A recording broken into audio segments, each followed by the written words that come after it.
lovely evening, a beautiful day, and we have something very interesting to talk about today. It's another Isla Mujeres myth, legend, history, religion, archaeology. So today I want to talk about Goddess Ixchel of the moon. Now, Miss Ixchel, she is the goddess of the moon, the goddess of women, the goddess of fertility, the goddess of harvest. She represents the natural life cycle, if you will. So she is a reflection of the duality of the universe. Miss Ixchel, Goddess Ixchel, is an extremely powerful, benevolent being. She can use her power to bring rain for harvest, grant life, bring medicine to the world, but she can also take all of that away. She can bring floods, she can bring diseases, and she can bring some bad things in as well if she wants to. The duality of women, the duality of the universe. Her story originates in the Yucatan Peninsula and Guatemala in like 1500 BC. I don't know when that was. It's probably like a million years ago, right? No. Maybe like 50,000, 20,000, 2,000, 3,000. I wish I knew. 1500 BC.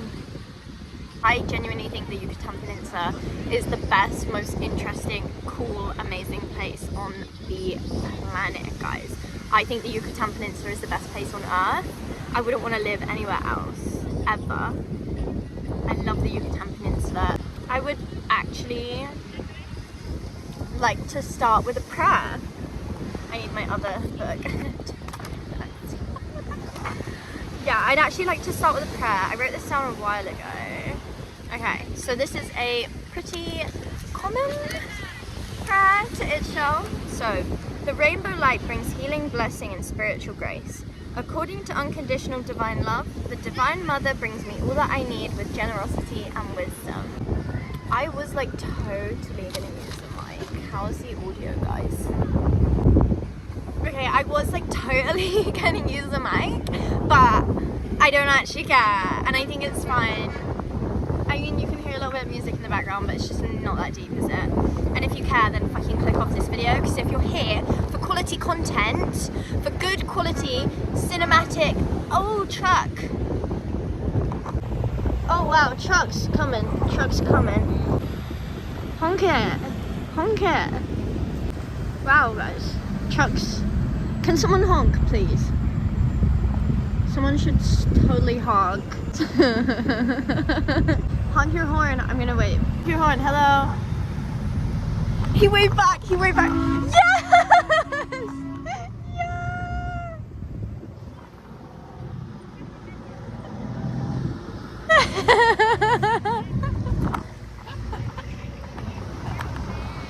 Bye. I don't know. That just made me so happy. That was fucking cool. I don't even know what I've been over. Okay, the duality of women, the duality of universe, benevolent and powerful, also can be destructive. Oh my god. Oh my god, ow. What the fuck? Okay, let's carry on. I don't know what the fuck that was. That really hurt my chest. So, truthfully, there are multiple stories about this, and it is believed that the story I'm about to tell is actually the story of two goddesses that has become one over time. But I don't know, we're just gonna listen to it because it's fun. What else? I really wish I had my glasses, guys. I feel like they made me look so smart, but I lost them. They made me look really smart. This is one of the many myths and stories of Ixchel and how she came to be.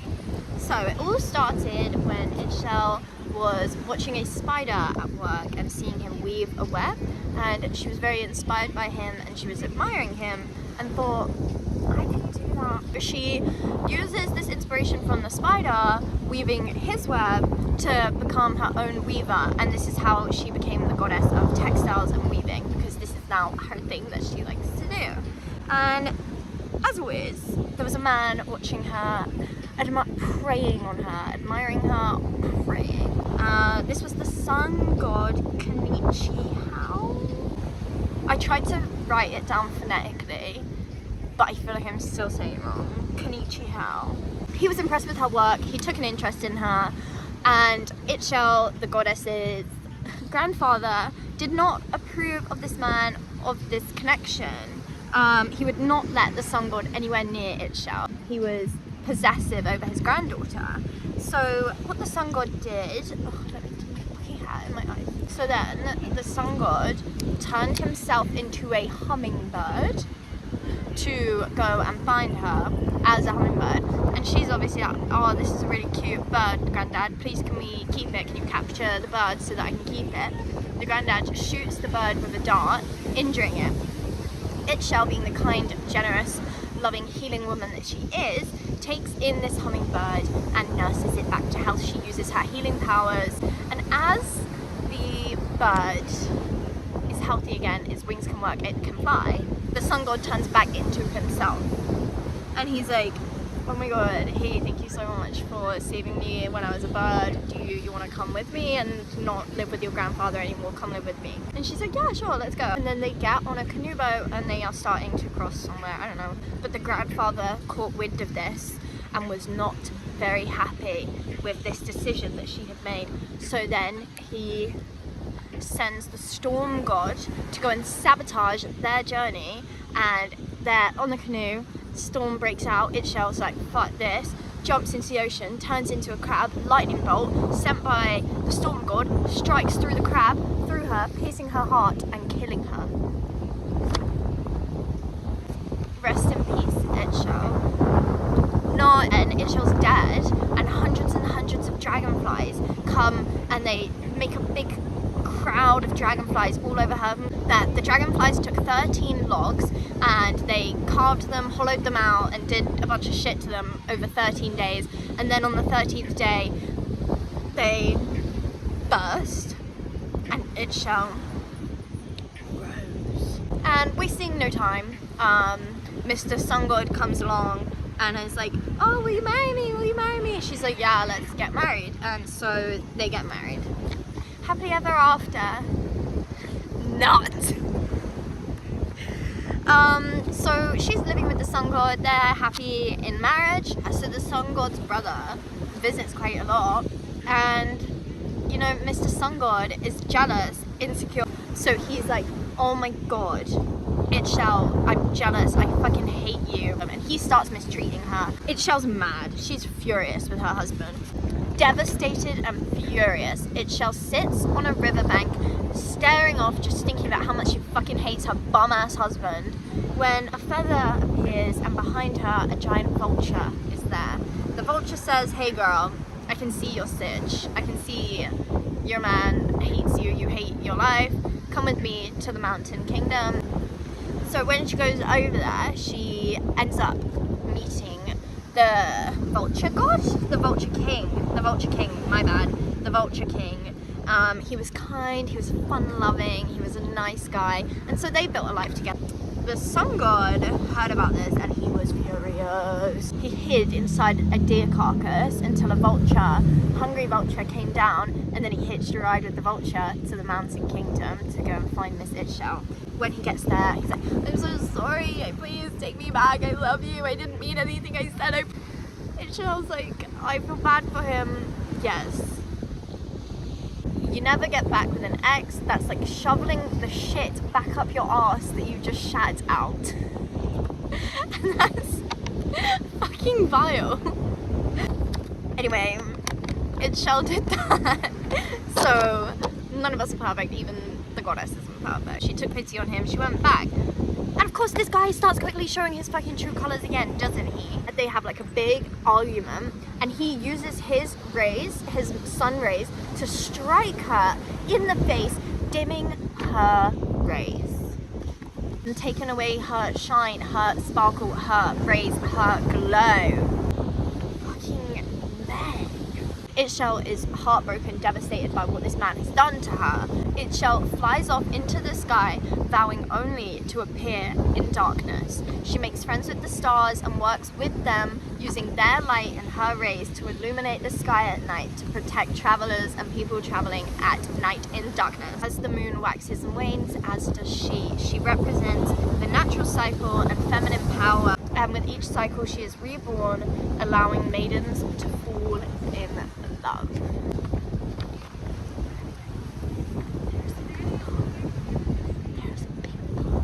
Well, that's actually all you're going to hear from me today.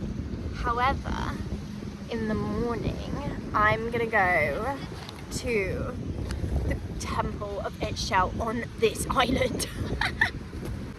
I'm going to do it. It takes a little bit of budget. It does take budget, guys. This is the first YouTube video I've ever made with budget. And I don't even have fucking money.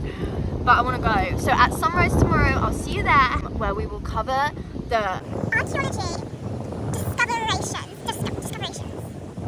where we will discover the where we will discuss the discovery of archaeological remains from the Maya on Isla Mujeres, as well as the practice of worship to Ixchel. Was that good?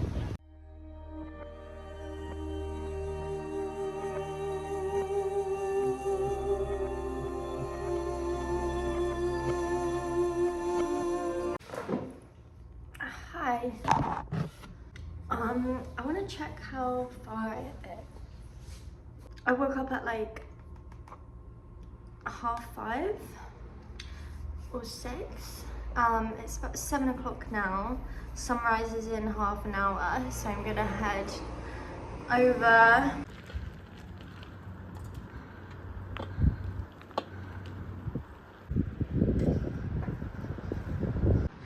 I'm suffering a little bit, but it's fine. It's just so early, man.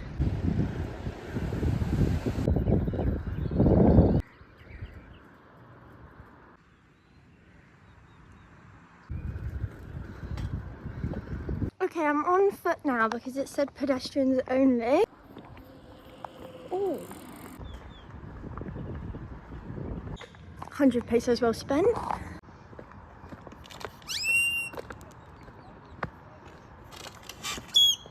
Okay, I am here at the ancient Maya ruins of the temple for Ixchel.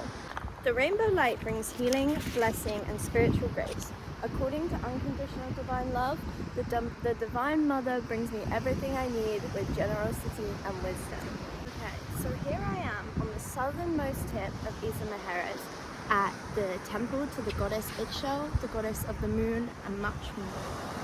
So there were 2 sacred sites, one of them right here on Isla Mujeres and the other on Isla Cozumel, also serving as a lighthouse. Unfortunately, it's hard to find a lot of accurate information about pre-Hispanic culture and pre-Hispanic ways of life, especially on the island, such a small and niche place. However, in the early 1500s, the Spanish began stumbling upon the island. So on their quest between the Caribbean islands in the early 1500s, began stumbling upon the island and disrupting the peace, of course. What else would they do? Scattered across the island were statues dedicated to Ixchel, crafted in gold, silver, and clay. We all know about Mandaka. We've all heard about Mandaka. Recent excavations of his estate, his hacienda, have actually led to 5 potential temple structures on that side of the island, and one is believed to be the true home, the true abode of Goddess Ixchel, with this one actually just serving as a lighthouse.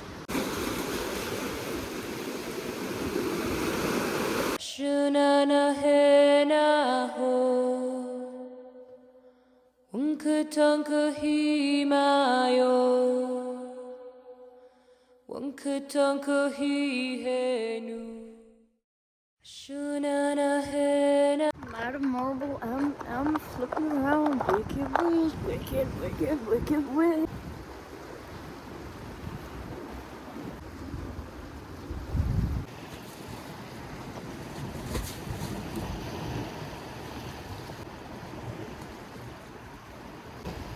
And you might be asking, how did the Maya women worship Ixchel? She's the goddess of the moon, the goddess of fertility, the goddess of love, the goddess of weaving, the goddess of the natural life cycle. Very important to women. She is the representation of feminine energy and the natural female life cycle as well. So the Maya women would take pilgrimage to the Ixchel temple twice in their lives. The first when their mother takes them, and the second when they take their daughter. Usually this would be as the daughter is set to be married. They would leave offerings for Ixchel, such as pottery, food, flowers, and depictions of Ixchel, the goddess herself, to wish them fertility, a successful marriage, and health to their new family. Is that really all I have? Is that really all I have?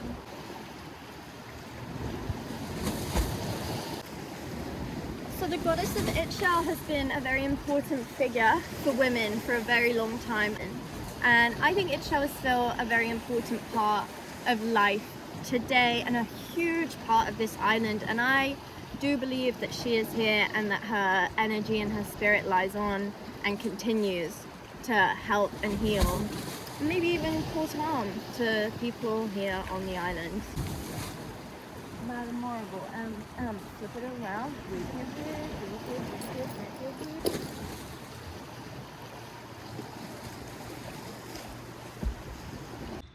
Okay, so that is everything for today. Thank you once again for watching. As always, I think it's been a very interesting journey for me. I think there's always going to be a few more questions that maybe we can't have answered. You know, I don't think we'll ever know truly how much was taken from the Maya by the Spanish.